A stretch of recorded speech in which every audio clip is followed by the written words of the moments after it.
I thought I would share with you a little video from my watercolor class at the Bountiful Davis Art Center so you could get a taste of what happens in the class.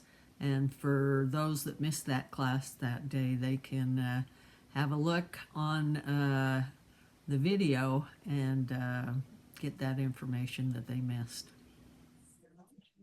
We got some people missing today, so I gonna try to do a Zoom. So people just kept calling. Yeah. Besides Tammy and Abby and Glaucia and Marcia. So I thought I would bring this illustration from my picture book, Kiss Cuddle Tuck. I'm using these illustrations to do a keynote too. So,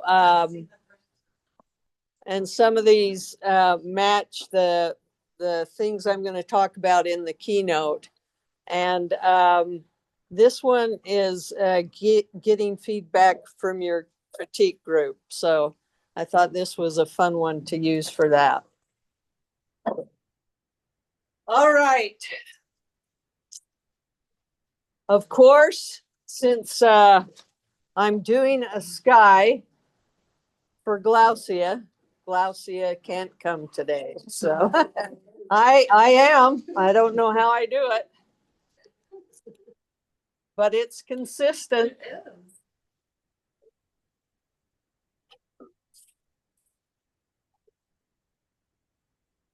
So this is cold press. This is hot press. It's a totally different surface to work on. It's different marks. And I didn't have time to finish that horse this week.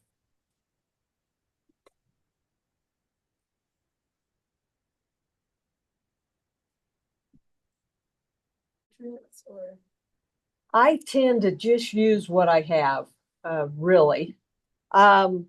If I'm doing a big something, I really like hot press. I just like the way it leaves marks on the paper. But then if you're doing something where you want texture, cold press helps those colors sink down into those little divots in the cold press paper. So the best thing to do is just kind of practice with both and see what you like. I usually just use what I have. Here's my reference that I'm going to use. Whoa, crazy things are happening there. Somebody must be joining us. Okay. So I want to get my paper wet because with clouds, to capture that moisture in the sky, you want to do a lot of water.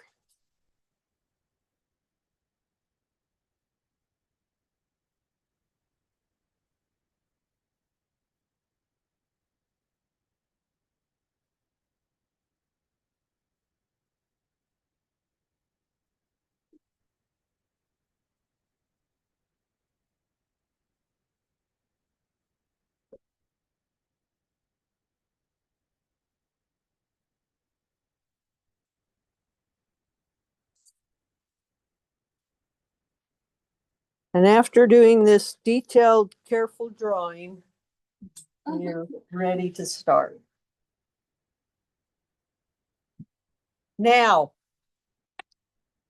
am I worried about saving these nice oranges of the cliff there? If I am, I'm gonna make sure that the water doesn't go past that cliff edge.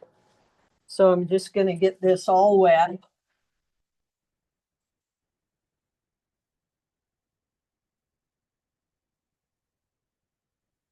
And anywhere that water goes, That's where the paint is going to go. Now, if I want to make this more controlled, then I would go over it with the paper towel. If I want it a little more flowy, then I don't go over it. I make it more fluid. Hey, girl. So, and if I don't want it to run as much, I put it down flat. If I want it this motion of running downhill, then I would keep it on a slant. But I think I want, and then I want to make something more than I have in the photo.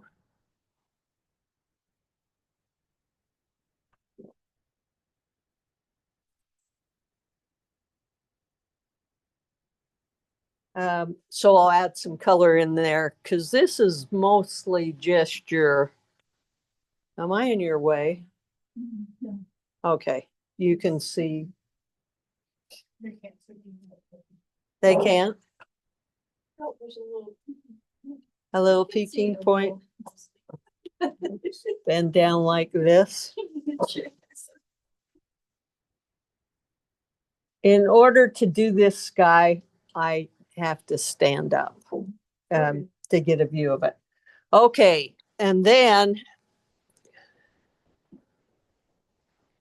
I want cerulean blue. And look at the size of the brush I'm using. I'm using a big brush. So cerulean blue, ultramarine blue to get it a little darker. And then the opposite of blue would be orange or a touch of red, which would be the red I have in there that I've used already. And I'm just going to come down with those clouds, and it's so wet.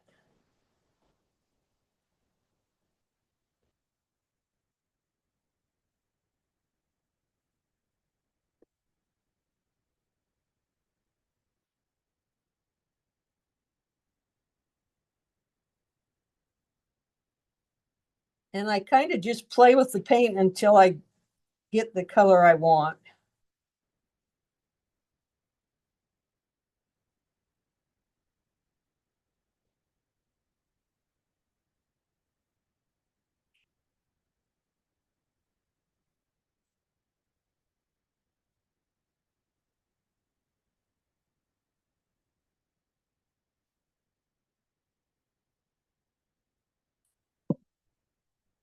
And as we come down, I want it to get a little lighter and meet in that sky. And that adds a lot of texture to spray it. It adds that texture. And if there's anywhere that I'm worried about, I've got it too dark, or maybe I want some highlights, like I'll come in here and add some clouds while it's still wet. And then come in here, just add a little bit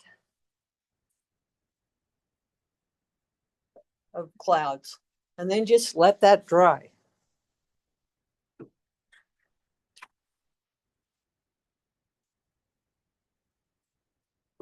Okay.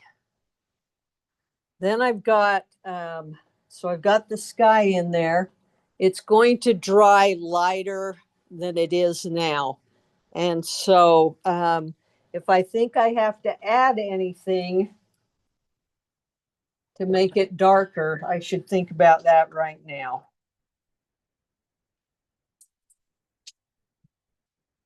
And so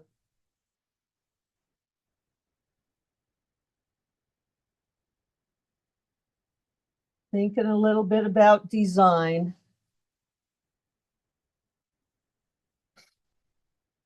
As I'm putting these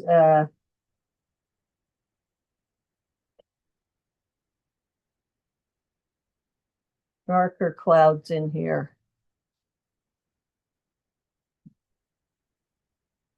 And while it's still wet. Okay.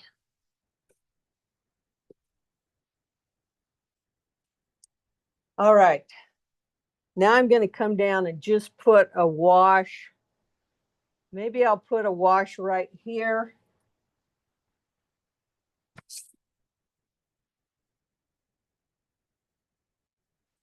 Want that a little darker.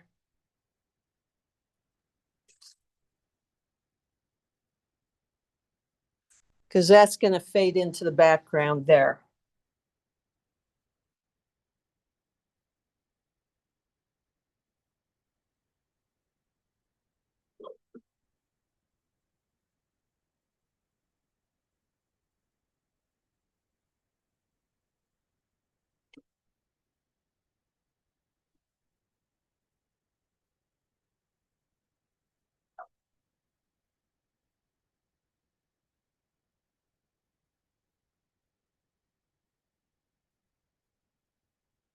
And I'm just looking at the shapes.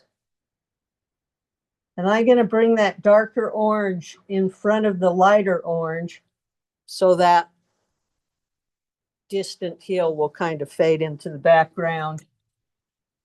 And then I'm just going to bring a bit of lighter down at the bottom of that orange. Then I'm going to let that dry. Because in order to paint over that, to put the shadows in of the mountain, I'm going to want to let that completely dry. Otherwise, it's going to bleed out. And since the rocks are harder, I'm going to want a hard edge. Okay. Then we're going to come in with some green. And I'm going to mix that with some blue and maybe some ultramarine blue to make it darker. And a little red. Because red adds something to that green. And I'm going to get my rigger. And I'm just going to put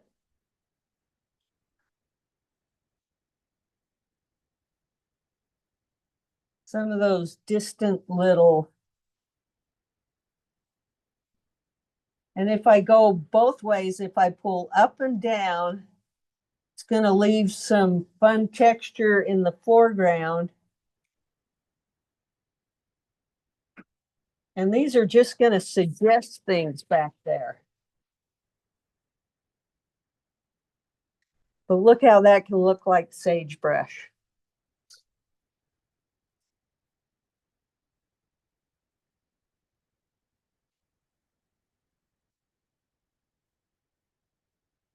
I want to make sure I don't do all the same marks. So I'm in the designing part of it. I'm thinking not fence post, fence post.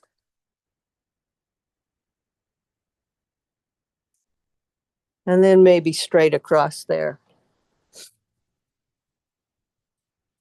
Now, if I let this dry and then wash over it with a lighter yellow, that'll really pop out and show the back design of that edge there.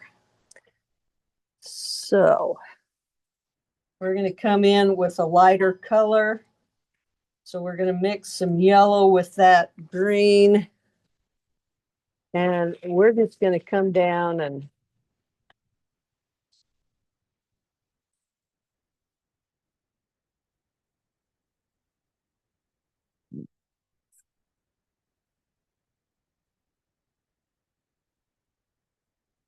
put that there.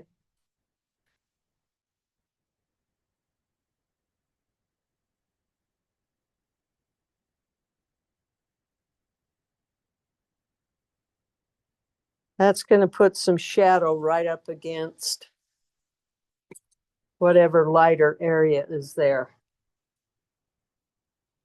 After this dries, if I want to accentuate those cliffs, those clouds more, I can come back in after it's entirely dry and put dark right back behind that white there and fade it out, and it'll really pop out that white cloud there. Now the white cloud just happens to be there. So when you look at your photo and you look at your painting and you see something on your painting that you want to keep, you make sure that you don't go, oh, that's a mistake, blot it out. You use those things that have happened on your paper to make your watercolor painting more interesting. Okay, that's really wet still. So I'm going to come in with a burnt sienna. And to make a dark color, a burnt sienna and an ultramarine blue makes a good dark color. I'll add a little green in there. And then I'll come back and go, okay, let's put some detail on this mountain.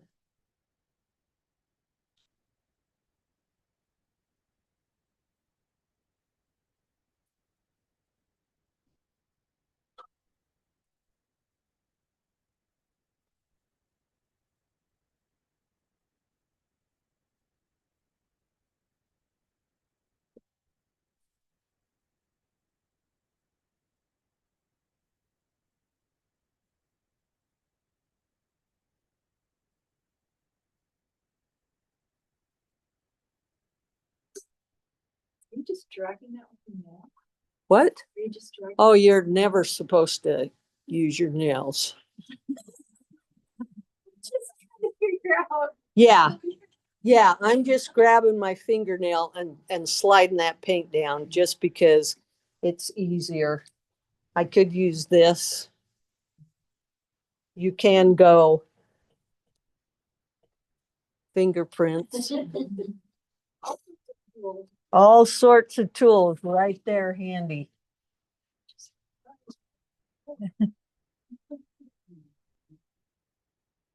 In this particular painting, they're making a really nice shadow on this cliff edge.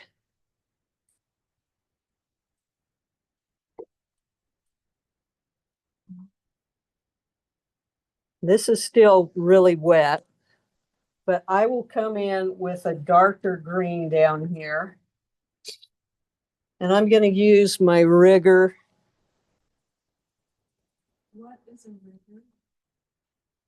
That is a rigger.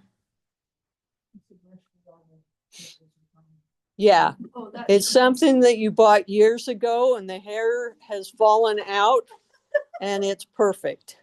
Now, if you try to pull the hair out of your rigger, it will not work as well. You have to wait and age it. And if you want to know what it originally was, there's no paint, no name, no nothing left on this. So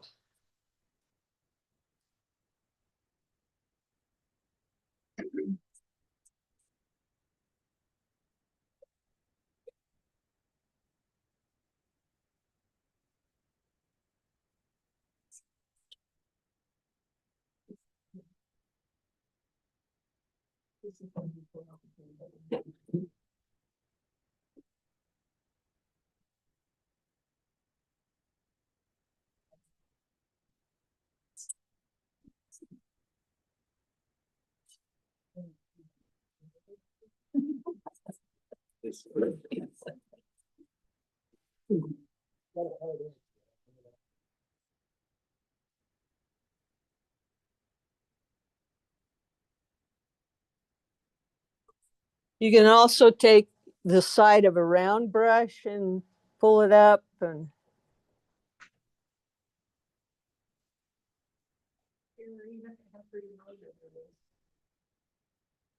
you think I can see that rigger from here? That's gonna take a walk back. and it's going to take about 20 years. Right. Yeah. You have a really good start on that rigger. I know, I haven't pulled the hair out yet. No, don't pull the hair out, just slowly wear it out. Okay. I'll be dead before mine gets to you. Yeah, I'm sorry. If you wait too long to fix your rigger to buy it, you're out of luck. It really does work with all the hair in it too. Yeah, it does. And a square brush on the side also gives you some fun texture. But there's like the demo. And then when this is completely dry, I will go over and do a light golden yellow wash back here, right against that cliff edge. So maybe with a little blue in it to pop against that orange. And that would be the opposite on the color wheel and really make that pop. I'll do that. So there you go, a wet sky. And it's good to just have it wet, have fun, have a little toilet paper to dab up areas, and then make the darker areas more dark. Look how it's lightening right now. Okay, any questions? Okay. Glaucia, when you're watching this recording, good luck with your sky. It's very, very easy. Don't you worry at all.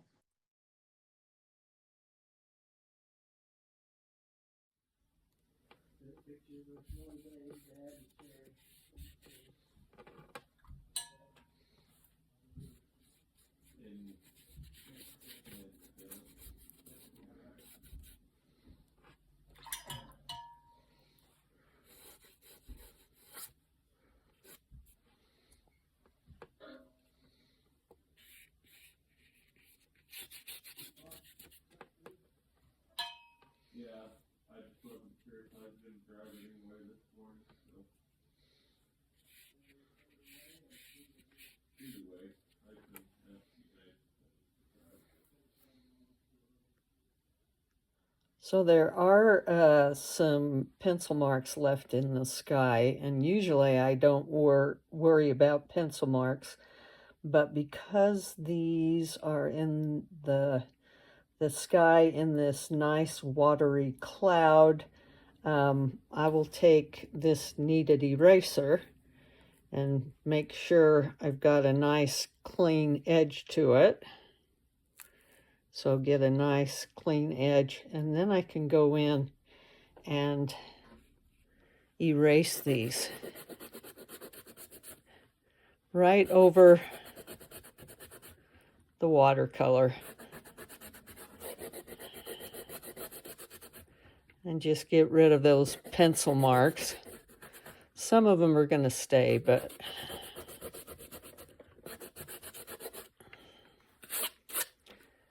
it'll get rid of most of the dark marks.